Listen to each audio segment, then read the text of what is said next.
আপনি যদি প্রতিনিয়ত মাছ খেয়ে থাকেন তবে ভুলেও এই 5 ধরনের মাছ খেতে যাবেন না, কেননা এই 5টি মাছ সম্পর্কে সাবধান করেছেন বিশেষজ্ঞ গবেষকরা। এই 5টি মাছ পাতে রাখলেও ঘটতে পারে সাংঘাতিক বিপদ, তাই সাবধান হন এখনই। আমরা বাঙালিরা না বুঝেই এই 5টি মাছ প্রতিনিয়ত খেয়ে আসছি, এমনকি এই 5টি মাছ সম্পর্কে জানার পরে অবাক হবেন আপনিও, কারণ বর্তমানে এই 5টি মাছ এত পরিমাণ খাওয়া হচ্ছে যে প্রত্যেকটি বাড়ি হয়তোবা প্রতিদিন কিংবা একদিন পর পরই রান্না করা হয় এই মাছগুলো। কিন্তু বিশেষজ্ঞরা বলছেন এই 5টি মাছ বর্তমানে বিষের সমান। হয়তো এই বিষের প্রতিক্রিয়া সঙ্গে সঙ্গে না হলেও ধ্বংস করে দিবে আপনার ভবিষ্যতের সুস্থ জীবনকে, কিন্তু আমরা বাঙালিরা এগুলোর কিছুই যেন বুঝতে চাই না। এমন অনেকে আছে যাদের কিনা প্লেটে মাছ না থাকলে গলা দিয়ে খাবার নামে না, তাই ওই সকল মাছ লাভার মানুষগুলোর জন্য এই ভিডিওটি অত্যন্ত গুরুত্বপূর্ণ। তাই চলুন জেনে আসা যাক সেই 5টি মাছ কি কি। প্রিয় দর্শক, প্রথমেই যেই মাছটির নাম নিব সেটি শুনে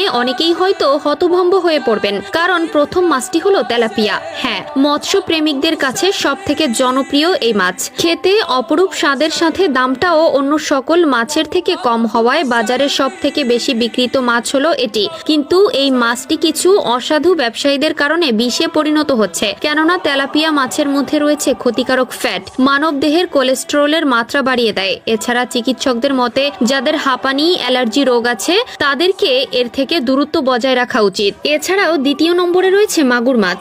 মাগুর মাছ দেখতে বেশ বড় এবং খেতে সুস্বাদু হলেও বড় সাইজের মাগুর মাছ কখনোই কিনতে যাবেন না, কেননা কিছু অসাধু ব্যবসায়ীরা নিজেদের লাভের জন্য মাছকে দ্রুত বর্ধনশীল করতে তার শরীরে নানান ধরনের হরমোন ইনজেক্ট করে। এক কথায় মাছগুলিকে মারাত্মক অ্যান্টিবায়োটিক লিকুইড দিয়ে বড় করা হয়। তাই যখনই কেউ বড় কোনো মাগুর মাছ কিনে সেটি রান্না করে, সেই মাগুর মাছে থাকা সকল রাসায়নিক উপাদান তরকারির গ্রেভির সাথে মিশে যায়, ফলে তা দিয়ে ভাত খাওয়ার সময় তা মানব দেহে প্রবেশ করে।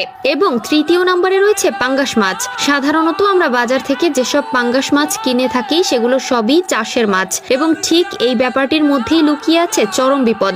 সাইজ এবং ওজন বাড়াতে এই পাঙ্গাস মাছকেও দেওয়া হয় রাসায়নিক বিভিন্ন ধরনের খাদ্য, এবং এই সকল পাঙ্গাস মাছকে নিয়ে গবেষণা করতে গিয়ে দেখা গেছে এর শরীরের মধ্যে এমন কিছু রাসায়নিক পদার্থ আছে যা মানব শরীরে ক্যান্সারের মতো ভয়ঙ্কর ব্যাধির বাসা বানাতে সক্ষম। তাই সুস্থভাবে বাঁচতে চাইলে এই চাষের মাছ খাওয়া থেকে বিরত থাকুন। এবার চতুর্থ নম্বরে আছে জিওল মাছ বা শিং মাছ। সাধারণত রক্তশূন্যতা বা অ্যানিমিয়ায় ভুগলে রোগীদেরকে শিং মাছ খাওয়ানোর পরামর্শ দিয়ে থাকেন চিকিৎসকেরা, কারণ এটি দেহের রক্ত উৎপাদনে সহায়তা করে। তবে সেই শিং মাছ যেন কখনোই চাষের না হয়, কেননা চাষিরা এই মাছকে দ্রুত বর্ধনশীল করতে এদেরকে নানান ধরনের রাসায়নিক খাবার দেয়। এটি খাবার পরে এরা দ্রুত বড় হলেও এদের শরীরে থাকা পুষ্টি উপাদান নষ্ট হয়ে যায়, ফলে এই মাছ যদি কোনো মানুষ ভক্ষণ করে তবে তার ত্বক এবং লিভারের সমস্যা দেখা দিতে পারে, এমনকি ক্যান্সারের সম্ভাবনাও বেড়ে যায়। এবং পঞ্চম নম্বরে রয়েছে পাকাল মাছ। সাধারণত এই মাছটি বেশ তৈলাক্ত হয়ে থাকে, বিভিন্ন ইন্ডাস্ট্রিয়াল বর্জ্য পদার্থ খেয়ে বড় হয় পাকাল মাছ, তাই তো পুরোপুরি দূষিত বলেও মনে করছেন পুষ্টিবিদেরা।